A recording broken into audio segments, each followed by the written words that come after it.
Hello viewers, welcome back to my channel. ನಾನು ಇವತ್ತು ನಿಮಗೆ ಈ ವಿಡಿಯೋದಲ್ಲಿ ಜೋಳದ ರೊಟ್ಟಿ ಊಟದ ಮನೆ ಬಗ್ಗೆ ತಿಳಿಸ್ಕೊಡ್ತೀನಿ. ಅದಕ್ಕೂ ಮುಂಚೆ ಯಾರು ನನ್ನ ಚಾನಲ್ಗೆ ಸಬ್ಸ್ಕ್ರೈಬ್ ಆಗಿಲ್ಲ, ಪ್ಲೀಸ್ ಸಬ್ಸ್ಕ್ರೈಬ್ ಮಾಡ್ಕೊಳ್ಳಿ. ನನ್ನ ವಿಡಿಯೋಸ್ ಇಷ್ಟ ಆಯಿತು ಅಂತಂದರೆ ಲೈಕ್ ಮಾಡಿ, ಶೇರ್ ಮಾಡಿ, ಕಮೆಂಟ್ ಮಾಡೋದನ್ನು ಮರಿಬೇಡಿ. ಬನ್ನಿ ನೋಡೋಣ ಎಲ್ಲಿರೋದು, ಹೇಗಿದೆ ಅಂತ ಅಂದ್ಬಿಟ್ಟು.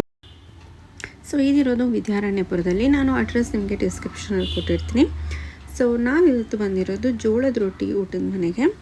ಸೊ ಇದು ಉತ್ತರ ಕರ್ನಾಟಕ ಶೈಲಿಯ ಊಟದ ಮನೆಗೆ ತುಂಬಾ ಚೆನ್ನಾಗಿ ಅನಿಸುತ್ತೆ. ಇಲ್ಲಿ ಬಿಸಿ ಬಿಸಿಯಾಗಿರೋಂಥ ಜೋಳದ ರೊಟ್ಟಿ ಊಟ ಸಿಗುತ್ತೆ. ಹಾಗೆ ಇಲ್ಲಿ ಹಲವಾರು ಬಗೆಯ ಹೋಳಿಗೆ ಸಹ ಇರುತ್ತೆ, ಅದು ಸಹ ತುಂಬ ಚೆನ್ನಾಗಿದೆ. ಅದರಲ್ಲಿ ನನಗೆ ಶೇಂಗಾ ಹೋಳಿಗೆ ತುಂಬ ಇಷ್ಟ ಆಯಿತು.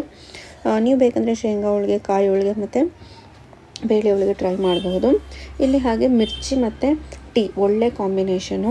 ಸೊ ಇಲ್ಲಿ ಹಲವಾರು ಬಗೆಯ ಮೀಲ್ಸ್ ಸಹ ಅವೈಲೇಬಲ್ ಇದೆ. ಇದಕ್ಕೆ ಹೆಸರು ಸಹ ಕೊಟ್ಟಿದ್ದಾರೆ, ರಾಜ ಮೀಲ್, ರಾಣಿ ಮೀಲ್, ಮಂತ್ರಿ ಮೀಲ್, ಸೈನಿಕ ಮೀಲ್ ಅಂತ. ಸೊ ಒಂದೊಂದು ಮೀಲ್ಗೂ ಡಿಫ್ರೆನ್ಸು, ಲೈಕ್ ಫುಡ್ ಕ್ವಾಂಟಿಟಿ ಎಲ್ಲ ಹೇಗಿರುತ್ತೆ ಅಂತ. ಇಲ್ಲಿ ನೀವು ನೋಡ್ತಿರೋದು ರಾಜ ಮೀಲು. ಇದರಲ್ಲಿ ಒಂಥರ ಪಲ್ಯ, ಎಣ್ಣೆಗಾಯಿ, ಮೊಸರು, ಸಾಂಬಾರು, ರಸಮ್, ಪಾಪಡು, ಆನಿಯನ್ನು, ಕುಕುಂಬರ್ ಮತ್ತು ಅದೊಂದು ಮೆಂತ್ಯ ಸೊಪ್ಪಿದು ರಾ ಇದು. ಸೊ ಇದ್ರಲ್ಲಿ ನೀವು ನೋಡ್ತಿರೋದು ಸೈನಿಕ ಮೀಲು. ಸೊ ಇಲ್ಲಿ ರೊಟ್ಟಿ ಮತ್ತು ಜುನ್ಕ ಇರುತ್ತೆ ರಾಜ ಮೀಲಲ್ಲಿ, ಮತ್ತು ಎಕ್ಸ್ಟ್ರಾ ಸ್ವಲ್ಪ ರೈಸ್ ಇರುತ್ತೆ. ಈವನ್ ಸೈನಿಕ ಮೀಲಲ್ಲಿ ಅಷ್ಟೇ ಒಂದು ರೊಟ್ಟಿ ಇರುತ್ತೆ, ಐಟಮ್ಸ್ ಕಮ್ಮಿ ಅನಿಸುತ್ತೆ ಅಷ್ಟೇ. ಸೊ ನೆಕ್ಸ್ಟು ಇಲ್ಲಿ ನೀವು ನೋಡ್ತಿರೋದು ಶೇಂಗಾ ಹೋಳಿಗೆ ಮತ್ತು ಬೇಳೆ ಹೋಳಿಗೆ, ಇದು ಅಷ್ಟೇ ತುಂಬಾ ಚೆನ್ನಾಗಿರುತ್ತೆ. ಹಾಗೆ ಸೂಸ್ಲ, ಗಿರ್ಮಿಟ್ಟು, ಸೊ ಉತ್ತರ ಕರ್ನಾಟಕದ ಏನೇನು ಸ್ನ್ಯಾಕ್ಸ್ ಇದೆ ಅವೆಲ್ಲ ಇಲ್ಲಿ ಅವೈಲೇಬಲ್ ಇರುತ್ತೆ. ನೀವು ಖಂಡಿತವಾಗಿಯೂ ಬಂದು ಒಂದು ಸಲ ವಿಸಿಟ್ ಮಾಡಿ, ಟ್ರೈ ಮಾಡಿ, ನಿಮಗೂ ಇಷ್ಟ ಆಗುತ್ತೆ.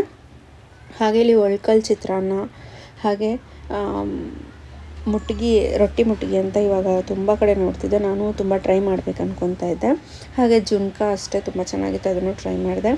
ಸೊ ರೊಟ್ಟಿ ಮುಟ್ಗಿನೂ ಇತ್ತು, ನಾನು ಟ್ರೈ ಮಾಡಿದೆ, ನನಗೆ ಸಖತ್ ಇಷ್ಟ ಆಯಿತು. ಅದ್ರ ಜೊತೆ ಕೊಟ್ಟಿರುವಂಥ ರೆಡ್ ಚಟ್ನಿ ಸಖತ್ತಾಗಿತ್ತು.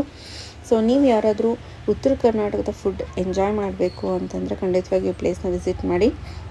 ನೀವು ಯಾರ್ಯಾರು ವಿಸಿಟ್ ಮಾಡಬೇಕು ಅಂತ ಅಂದ್ಕೊಂಡವ್ರು ನಾನು ಡಿಸ್ಕ್ರಿಪ್ಷನ್ನ ಚೆಕ್ ಮಾಡಿ ಒಂದ್ಸಲ ಅಲ್ಲಿ ಅಡ್ರೆಸ್ ಕೊಟ್ಟಿರ್ತೀನಿ. ಸೊ ಇದಿಷ್ಟು ವಿಡಿಯೋ ನಿಮ್ಗೆ ಇಷ್ಟ ಆಯಿತು ಅಂತ ಅಂದ್ಕೊತೀನಿ. ಸೊ ಇಷ್ಟ ಆಯಿತು ಅಂತಂದರೆ ಲೈಕ್ ಮಾಡಿ, ಶೇರ್ ಮಾಡಿ, ಕಮೆಂಟ್ ಮಾಡೋದನ್ನು ಮರಿಬೇಡಿ. ಹೀಗೆ ಸಪೋರ್ಟ್ ಮಾಡ್ತಾಯಿರಿ, ಒಳ್ಳೆ ಒಳ್ಳೆ ವ್ಲಾಗ್ಸ್ನ, ವೀಡಿಯೋಸ್ನ ಅಪ್ಲೋಡ್ ಮಾಡ್ತಾ ಇರ್ತೀನಿ. Thank you.